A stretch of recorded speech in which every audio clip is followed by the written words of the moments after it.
want to do is shut it down, but a lot of good can come down from shutdowns. ভাবুন তো, বিশ্বের সবচেয়ে শক্তিশালী দেশ আমেরিকা হঠাৎ অচল হয়ে পড়েছে। টানা তৃতীয় দিনের মতো বন্ধ রয়েছে মার্কিন ফেডারেল সরকার। 8 লক্ষ সরকারি কর্মচারী আজ বেকার, বেতন ছাড়াই কাজ করছেন আরও লক্ষ লক্ষ মানুষ।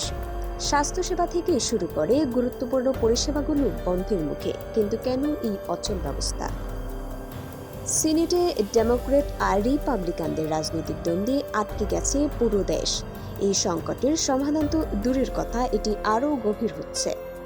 তবে সংকট শুধু এখানেই থেমে নেই।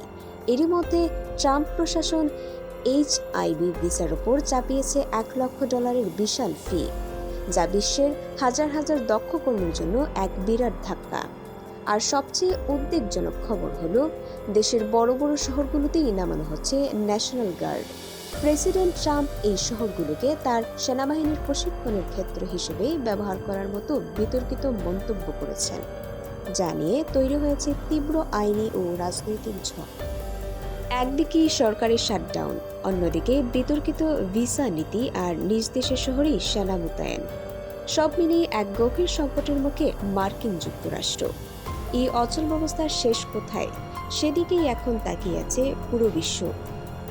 এই ধরনের গুরুত্বপূর্ণ আপডেট পেতে আমাদের সঙ্গে থাকুন। BGN TV 24 সংবাদ, যেখানে বিশ্বস্ততা সেখানে।